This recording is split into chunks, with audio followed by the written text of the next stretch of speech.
जय भीम नवबुद्धाय घेऊया आढावा आजच्या बातमीपत्राचा। ना वशिला ना ओळख, थेट मिळते वैद्यकीय मदत हे ब्रीदवाक्य घेऊन मुख्यमंत्री एकनाथ शिंदे वैद्यकीय सहायता निधी कक्ष स्थापन करण्यात आला असून गरजू रुग्णांनी याचा लाभ घ्यावा असे आवाहन मुख्यमंत्री वैद्यकीय सहायता निधी विभाग प्रमुख मंगेश चिवटे यांनी पत्रकार परिषदेत केले। नमस्कार।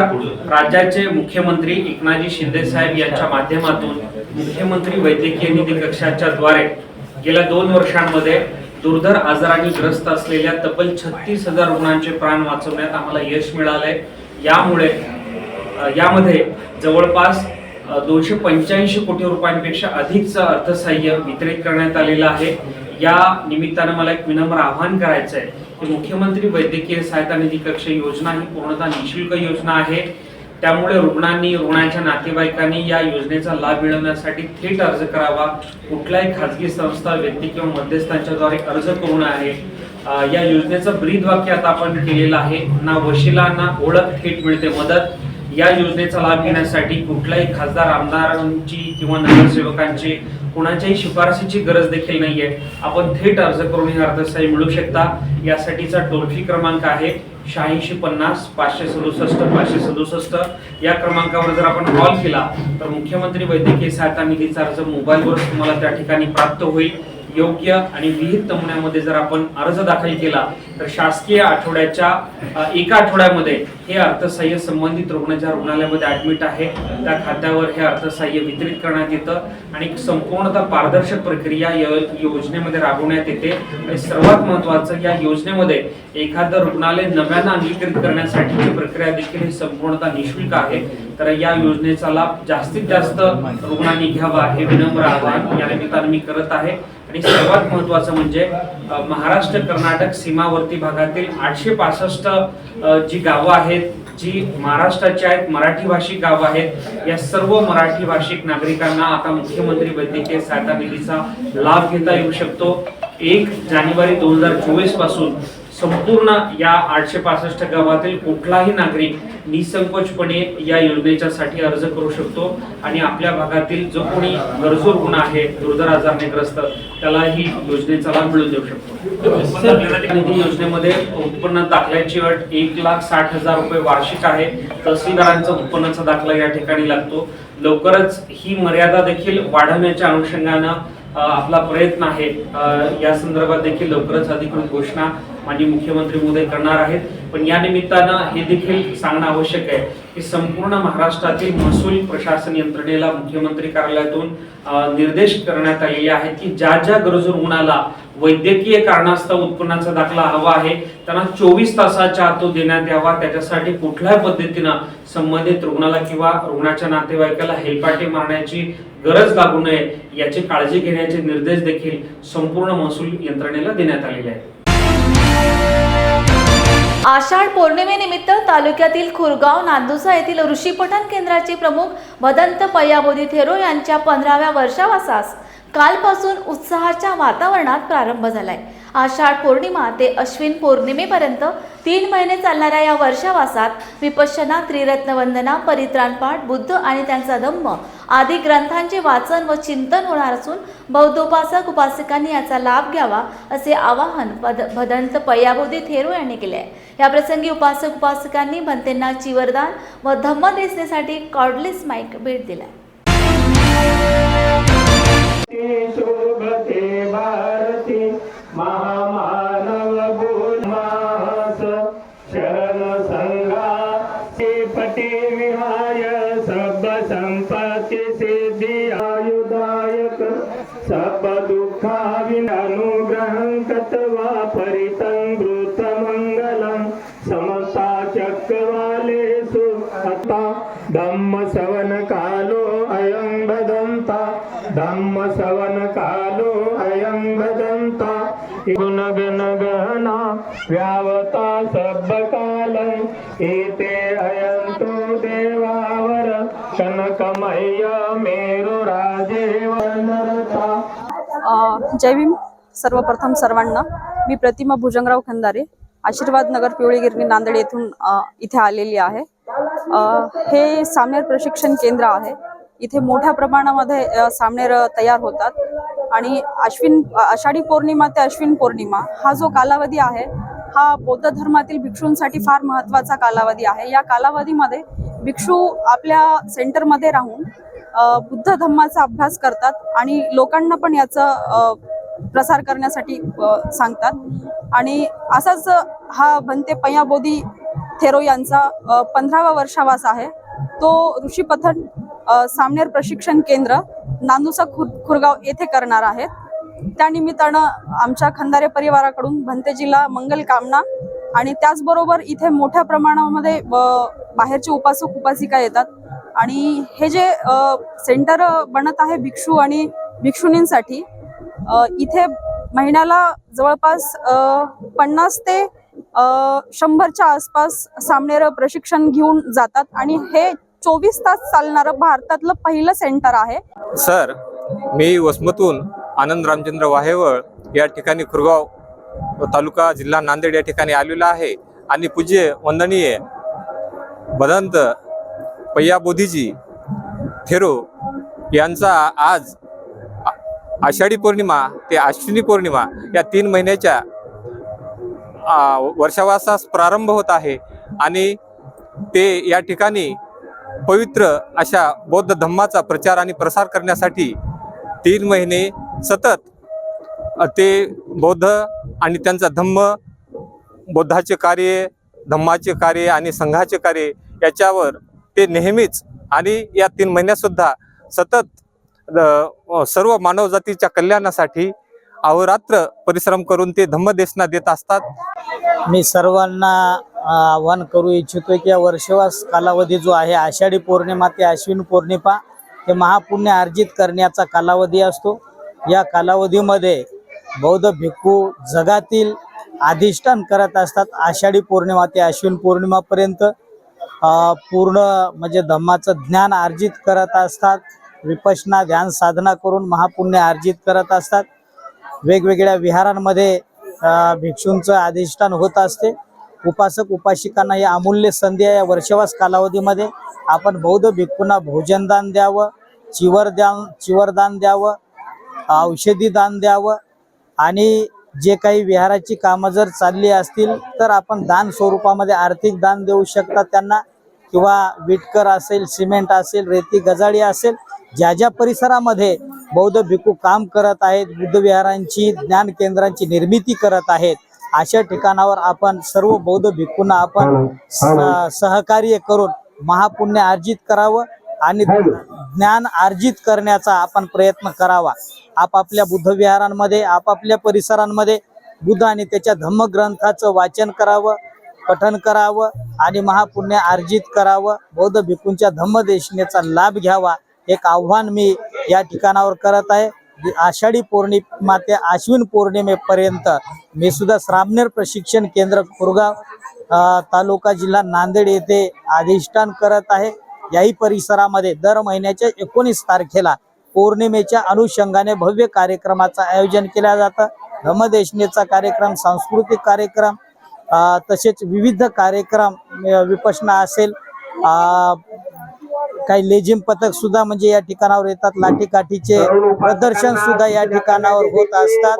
तर आपण दिनांक 19 तारखेला आपण सुद्धा या ठिकाणावर उपस्थित राहून धम्माने लाभान्वित व्हावं आणि या सामनेर प्रशिक्षण केंद्रास जर आपल्याला काही मदत करता आली तर आपण ती मदत करावी. सर्वांचं मंगल हो, सर्वांचं कल्याण. मी शैलजा विनायकराव लोणे, मी नांदेडहून आलेली आहे आणि दर महिन्याच्या पौर्णिमेला आम्ही इथे येत असतो भंतेजी सोबत. भंतेजीनं हे खूपच चांगलं काम घेतलेलं आहे. सामनेर पठण केंद्राच्या माध्यमातून छोटे छोटे मुलावर संस्कार करणं हे फार गरजेचं आहे. आजकाल मुलं खूप मोबाईलच्या व्यसनाच्या नादी लागलेल्या आहेत. ते लागू नये म्हणून इथं सामनेर प्रशिक्षण जे भंतेजीनं सुरू केलेलं आहे, खूप चांगले संस्कार केलेले होतात इथं आणि चांगली पिढी, एक सुसंस्कृत पिढी इथं घडत आहे. आणि त्याच्या माध्यमातून जे इथं काम आता उभारणीला सुरू केलेलं आहे, मोठं सामनेर प्रशिक्षण जे तिथं होणार आहे ते. कपिलवस्तू बुद्ध विहार उस्मानपुरा येथे आषाढ पौर्णिमा उत्साहात साजरी करण्यात आली. यावेळी प्रमुख व्याख्यात्या म्हणून जिल्हा परिषद बदनापूर येथील समन्वयक संगीता अंभोरे यांनी उपस्थित उपासक उपासिका यांना बौद्ध संस्कृतीमध्ये अत्यंत महत्त्वपूर्ण असलेले वर्षाभास पर्व आषाढ पौर्णिमा ते अश्विन पौर्णिमा या दरम्यान यावर्षी 21 जुलै ते 17 ऑक्टोबर पर्यंत चालणार आहे। याविषयी सखोल असे मार्गदर्शन केले।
या बौद्ध विहाराचे तसेच राजा भैरव देवानंद गायकवाड यांना विनंती करते त्यांनी प्रतिभा हे 3 महत्त्वाचे दिवस अशा पद्धतीने साजरे करायचे जसे धर्मामध्ये सांगितलेले आहे। आजचा दिवस आषाढ पौर्णिमा एक आहे, गुरु पौर्णिमा म्हणतात। सगळं जग त्यांनी त्यांच्या गुरूंना प्रत्येकाने आपापल्या गुरुला त्याच्यामध्ये मोठेपण दिलेले। पण आज तथागत म्हणजे भगवंताच्या तोंडून जो पहिला शब्द बाहेर पडला, जो शब्द बाहेर पडला त्या शब्दाची देसना म्हणजे त्यांनी जे त्यांच्या डोक्यात जे विचार आले, मग ते घर सोडून गेले, 6 वर्ष त्यांनी तपश्चर्या केली। त्यानंतर त्यांना सर्वसामान्य लोकांकडे बघून काय सुख काय दुःख काय मानवाच्या सगळ्या याची उत्पत्ती कुठून आहे हा जो विचार त्यांच्यामध्ये आला आणि तो विचार करून त्यांनी स्वतः ज्या 5 भंतेजींना या दिवशी सारनाथला उपदेशना दिली उपदेशना म्हणजे त्यांच्या नंतर भंतेजींनी जेवढं काही सांगितलं ते उपदेशना, पण तथागत भगवंतांनी सांगितली ती देसना। ही देसना भगवंतांनी एवढ्यासाठी आपल्याला इतकं मौल्यवान आयुष्य सांगितलंय। काय म्हणतात छोट्या छोट्या मुलांना ज्यावेळेस सांगायची वेळ येते, त्या मुलांना ज्यावेळेस आपण बोलवतो आणि बोलवायला पाहिजे त्यावेळेस आपण सुद्धा ह्या गोष्टीचे बंधन पाळलं पाहिजे। आपल्याला माहिती आहे की आपण हिंदू धर्माची एकच गोष्ट मानायची नाही। किती कोटीचे 3.5 कोटीचे पुस्तक आपल्याकडे राजस्थानला असतात आणि ते सगळ्याला धर्माचा प्रचार प्रसार करण्यासाठी सगळ्यांना घेतात।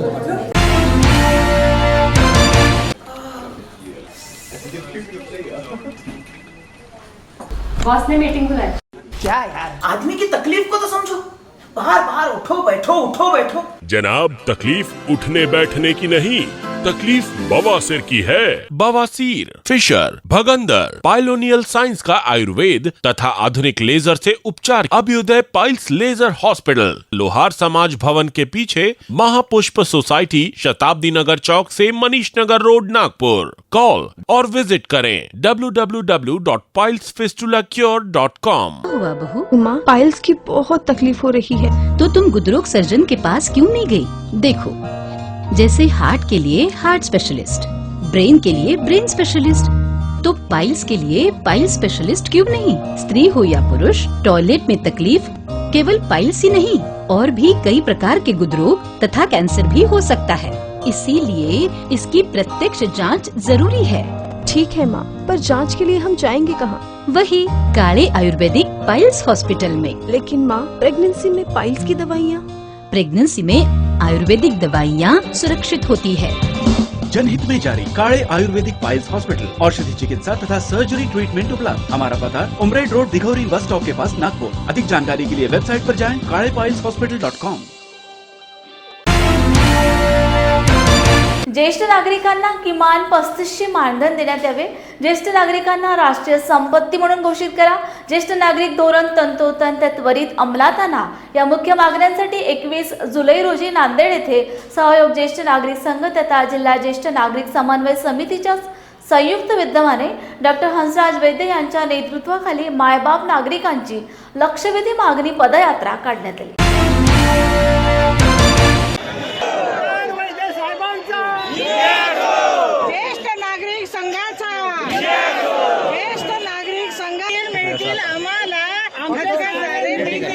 आज खरं म्हणजे एवढी पाण्याची चळधार पाणी असताना सुद्धा 15 ते 20 हजार ज्येष्ठ नागरिक आज जमा झाले। म्हणजे खरे खरे गरीब आणि गरजवंत लोक आहेत, त्यांच्यासाठी मागण्या आमच्या अशा आहेत की आमचं ज्येष्ठ नागरिकाचं धोरण त्यांनी तंतोतंत पालन करावं शासनानं।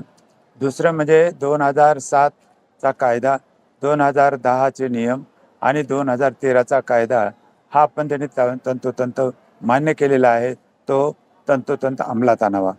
आमचा तिसरा मुद्दा असा आहे की आम्हा सगळ्यांनाच तुम्ही बहिणीला लाडकी बहीण म्हणून योजना आणली, लाडके भाऊ म्हणून योजना आणली, अशा अनेक योजना तुम्ही आणताय, पण मायबापाला सोडून देऊन तुम्ही दुसऱ्या कितीही योजना जर आणल्या, मुळात म्हणजे मायबाप म्हणजे आपलं एक वृक्षाचं बूड आहे आणि त्याच्यावरती हे फांदे आहेत। जर बुडच जर गेलं तर फांद्या राहतील कशा, फळं मिळतील कसे तुम्हाला? म्हणून शासनाला आमची विनंती आहे की 3500 रुपये महिना यांना मानानं जगण्यासाठी आणि उर्वरित आयुष्य त्यांचं आनंदानं घरीच गोकुळातच त्यांचं जावं म्हणून त्यांना द्यावं। इतर राज्याप्रमाणे आपल्या महाराष्ट्र राज्यातही अंमलात आणावं। आणि चौथी गोष्ट आहे की प्रत्येक योजना 65 वर्षाच्या वर म्हणता येते आणि त्यांना अनेक सर्टिफिकेट लावा, असं जे आहे हे अत्यंत चुकीचं आहे। कारण 60 वर्षाच्या वय हे जागतिक पातळीवर मान्य केलेलं आहे।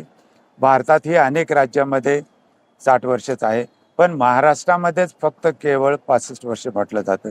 आणि केंद्र शासनाने सुद्धा रेल्वेचा जो जी सुविधा केलेली आहे ते सुद्धा त्यांनी 65 वर्षाच्या वरच्या केली आहे, हे अत्यंत चुकीचं आहे। तर त्यांचं 60 वर्ष ग्राह्य धरून 60 वर्षापासून वरच्या सगळ्या योजना अंमलात आणा। आणि सगळ्यात दुसरी महत्त्वाची गोष्ट म्हणजे आम्ही प्रत्येक कुटुंबामध्ये 1 ते 4 ज्येष्ठ नागरिक आहोत, म्हणजे नवरा बायको, माय बाबा, आजोबा आजी, हे 4 प्रत्येक घरामध्ये आहेत। तर किमान एक म्हणजे आजोबा गेले, आजी गेली, बाबा गेले तर आई तरी आहे, किंवा आई गेली बाबा तरी आहेत। म्हणून प्रत्येक कुटुंबामध्ये 1 ते 4 ज्येष्ठ नागरिक आहोत। आमची एकूण जनसंख्येच्या 18% जनसंख्या आमची ज्येष्ठांची आहे। आम्ही आजपर्यंत निष्प्रभपणे निरपेक्षपणे मतदान केलेलं आहे। अनेक सरकार आम्ही आणलेली आहेत आणि अनेक सरकारं गेलेलीही बघितलेली आहेत। आता ह्याही येत्या म्हणून आम्ही शासनाला विनंती करतो की तुम्ही आमचं वय 60 वर्षच धरा आणि आमच्या सगळ्या मागण्या मान्य करा, अन्यथा आम्हाला येणाऱ्या विधानसभा निवडणुकीमध्ये वेगळा मार्ग पत्करावा लागेल। आम्हाला कुणाला निवडून आणायचं आणि कुणाला न आणायचं हे आम्ही एवढे पोक्त आहोत, माहिती आहे, अनुभवी आहोत। आणि म्हणून शासनाला कळकळीची विनंती आहे की त्यांनी आम्हाला वेगळं आमचं खास ज्येष्ठ नागरिकासाठी धोरण आखावं। आणि आमची फेस्कॉम संघटना जी आहे गेली 40 वर्षापासून झगडते आहे, पण अजूनही शासन म्हणावं तेवढं सकारात्मक पाऊल उचलत नाही। तर म्हणून आम्हाला विनंती आहे आमची शासनाला, पुनश्च एकदा केंद्र शासनालाही विनंती आहे, राज्य शासनालाही विनंती आहे की आम्हाला महिन्याला 3500 रुपये इतर राज्याप्रमाणे मानधन द्यावं आणि आम्हाला घरातच, आम्हाला वृद्धाश्रम नको, आम्ही घरातच चांगल्या आनंदानं जगू एवढंच सांगतो आणि थांबतो। जय हिंद, जय महाराष्ट्र, जय ज्येष्ठ नागरिक। जगभरातील सर्वश्रेष्ठ असणाऱ्या भारतीय संविधानाला केंद्र सरकार जाणीवपूर्वक बदनाम करीत आहे. 25 जून हा भारतीय संविधान हत्या दिन म्हणून साजरा करण्याचा निर्णय घेतलाय. तो चुकीचा असून रद्द करावा या मागणीचे निवेदन महाराष्ट्र बहुजन आघाडीतर्फे डॉक्टर अनिल माने, प्रकाश हुलसवार, प्रमोद उपरीकर, सुरेश जत्राटकर, RK कांबळे, सुरेश करदोशी, सुनील गायकवाड यांनी निवासी उपजिल्हाधिकारी संजय तेली यांना निवेदन दिले. महाराष्ट्र बहुजन आघाडीच्या वतीनं आम्ही माननीय कलेक्टर साहेबांना 2 निवेदन देण्यात आलेले आहेत. आम्ही ह्या आघाडीच्या वतीनं अध्यक्ष डॉक्टर अनिल माने, प्रमोद उपरीकर, RK कांबळे आणि मी स्वतः प्रकाश हुलसवार ह्या संविधान दिनाच्या निमित्तानं संपूर्ण देशभर संविधान दिन साजरा होतो. परंतु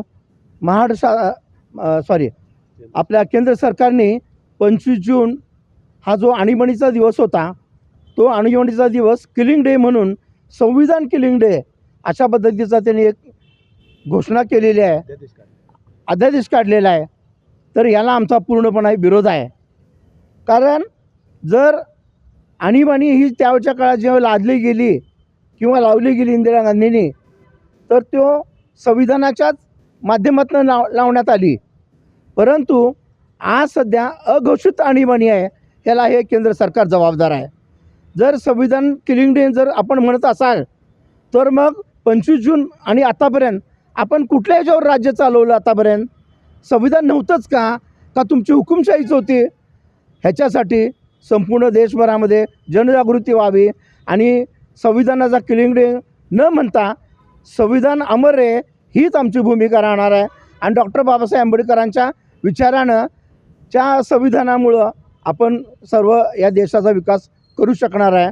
एवढंच या निमित्तानं बोलत. तसंच विशाळगड येथे जे दंगल झाली आणि जाणीवपूर्वक ही दंगल घडवण्याचं असं वाटतं आहे, तर याच्यामध्ये जे दोषी असतील त्यांना कडक शासन झालं पाहिजे आणि निरपराध लोकांचं पुनर्वसन झालं पाहिजे. ही आमच्या आघाडीच्या वतीनं दुसरी मागणी आहे. याचंही निवेदन आम्ही त्यांना दिलेलं आहे. जय भीम. तर आम्ही महाराष्ट्र बहुजन आघाडीच्या वतीनं माननीय जिल्हाधिकारी कोल्हापूर यांना एक निवेदन सादर केलं. हे निवेदन यामध्ये मुख्यतः 26 जून हा जो दिवस आहे हा केंद्र सरकारनं घटना किलिंग डे किंवा कॉन्स्टिट्यूशन किलिंग डे म्हणून साजरा करण्याचा घोषित केलेला आहे. या निर्णयाचा आम्ही आमच्या संघटनेच्या वतीनं जाहीर निषेध करतो.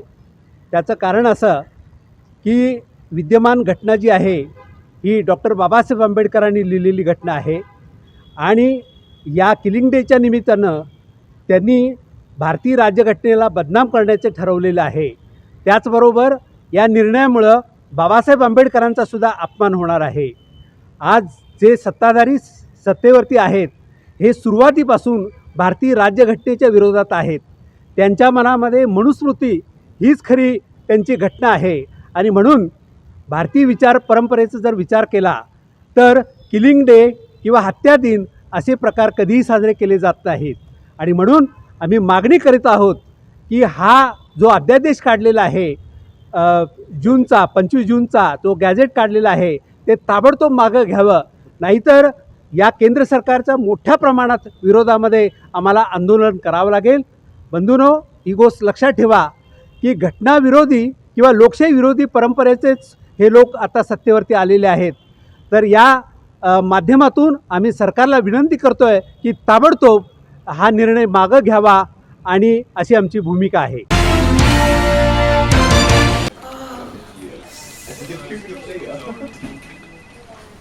बॉस ने मीटिंग बुलाई. क्या यार, आदमी की तकलीफ को तो समझो. बाहर बाहर उठो बैठो. जनाब, तकलीफ उठने बैठने की नहीं, तकलीफ बवासीर की है. बवासीर, फिशर, भगंदर, पाइलोनियल साइंस का आयुर्वेद तथा आधुनिक लेजर से उपचार. अभ्युदय पाइल्स लेजर हॉस्पिटल, लोहार समाज भवन के पीछे, महापुष्प सोसाइटी, शताब्दी नगर चौक से मनीष नगर रोड, नागपुर. कॉल और विजिट करें www.pilesfistulacure.com. हुआ बहू? माँ, पाइल्स की बहुत तकलीफ हो रही है, तो तुम गुदरोग सर्जन के पास क्यों नहीं गई?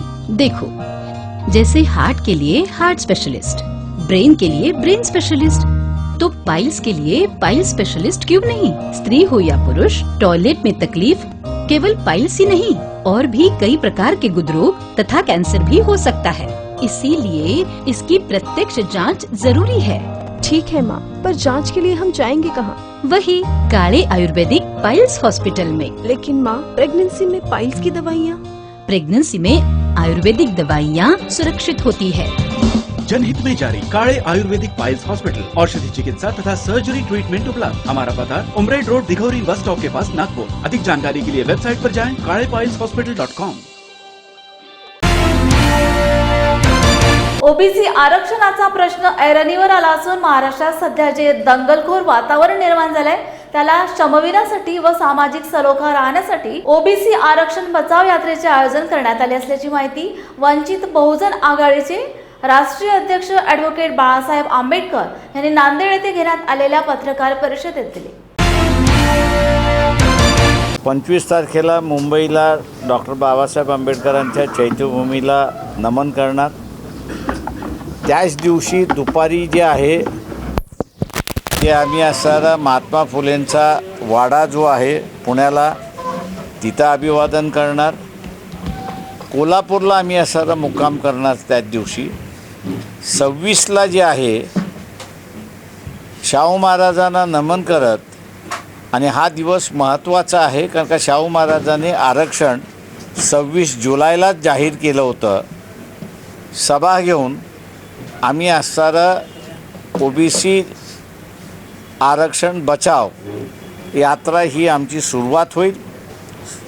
ती सांगली, सोलापूर, उस्मानाबाद, लातूर, बीड, नांदेड, परभणी, यवतमाळ, अमरावती, अकोला, जालना करत ही औरंगाबादला जाईल। आणि पावसाचं लक्षण बघून 7 किंवा 8 तारखेला औरंगाबादमध्ये तिची सांगता केल्या जाईल। औरंगाबादला त्याचं एक जाहीर स्वरूप असेल असा हा कार्यक्रम आम्ही असताना आखलेला आहे। रस्त्यामध्ये जेवढी गावं येतील तेवढ्या गावांमध्ये थांबून जनजागृती आम्ही करत राहणार। हेतू आहे की जे दंगलखोर वातावरण झालेलं आहे ते शमवण्याच्या दृष्टिकोनातून आमचा हा प्रयत्न आहे। आरक्षण बचाव रॅली म्हणजे ओबीसी आरक्षणाला पाठिंबा आहे असं आपण म्हणतात काय? हो हो हो, ओबीसींचं आरक्षणाचं सगळ्यात मोठा ऐरणीवरती आलेला आहे आणि ते कायम राहावं। कारण का ओबीसीचं आरक्षण हे विश्वनाथ प्रताप सिंग यांनी GR काढून त्या ठिकाणी दिलेलं आहे। तेव्हा GR कधीही विड्रॉ केल्या जाऊ शकतो, एमेंड केल्या जाऊ शकतो, सगळंच काही केलं जाऊ शकतं। सुप्रीम कोर्टाने त्याला वाचवण्याचा प्रयत्न केला, पण ते या नावं घालण्याच्या संदर्भातला वाचवण्याचा प्रयत्न केलेला आहे, पण जी असंगीता आहे ती त्या ठिकाणीच आहे आणि म्हणून आम्ही असणारा बचाव त्या ठिकाणी हा शब्द वापरतो।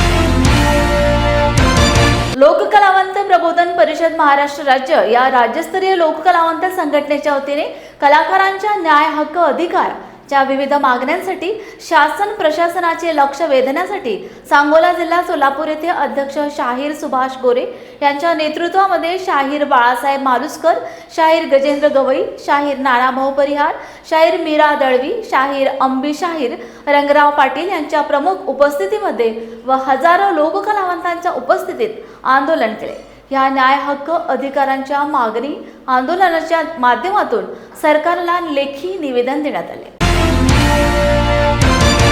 पूर्ण करा, आमच्या न्याय मागण्या मान्य झाल्याच पाहिजेत, झाल्याच पाहिजे, झाल्याच पाहिजे। या ठिकाणी आमदाराकडून स्वीकार घेणारा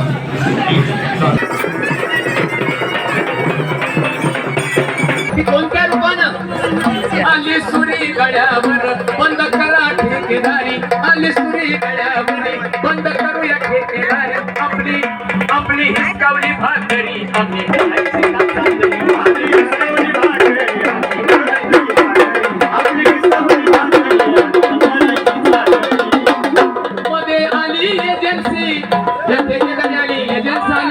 बुलढाणा जिल्ह्यापासून तर विदर्भातल्या सगळ्या जिल्ह्यातनं या ठिकाणी सर्व लोक आलेले आहेत. महाराष्ट्रातल्या प्रत्येक जिल्ह्यातनं प्रतिनिधी स्वरूपामध्ये लोक या राज्यव्यापी आंदोलनासाठी आलेले आहेत. बंधुजन, कलावंत खऱ्या अर्थानं जी आमची एक जात आहे आणि कला जो आमचा एक धर्म आहे, हा आम्हाला खऱ्या अर्थानं पुढे न्यायचा आहे आणि तो शासनाच्या प्रामुख्याने निदर्शनामध्ये आणून द्यायचा आहे. प्रचार प्रसाराची संपूर्ण धुरा जो घटक समाजाचा या ठिकाणी स्वतः पेळतो, सांभाळतो, वेगवेगळ्या प्रकारच्या अडचणीला तो सामाला जातो, परंतु आपण पाहतो की आज तो कलावंत 2014 पासून या ठिकाणी अतिशय दयनीय अवस्थेमध्ये जीवन जगतो आहोत.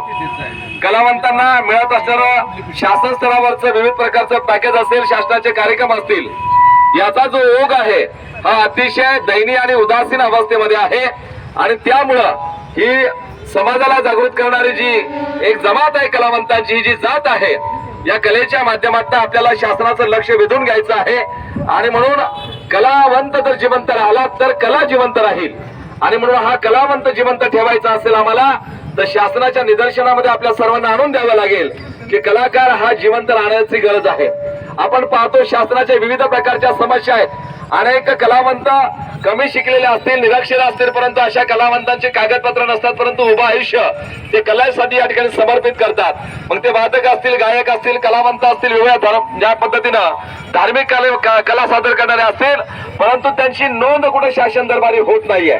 आणि म्हणून लोककलावंत प्रबोधन परिषद महाराष्ट्र राज्याच्या वतीनं असल्या जे दुर्लक्षित आहेत, वंचित आहेत, शोषित आहेत, पीडित आहेत, अशा तमाम लोककलावंतांची नोंद घेण्याचं काम आणि या पद्धतीने राज्य स्तरावरचं हजारो आणि लाखो कलावंतांचं लोकसंघटन उभं करण्याचं काम गेल्या 2 ते 3 वर्षापासून लोककलावंत प्रबोधन परिषद उभ्या महाराष्ट्रामध्ये करते आहे. या बातमीबद्दल वेळ झाली येथेच थांबण्याची. पुन्हा भेटूया ताजा घडामोडी घेऊन. जय भीम.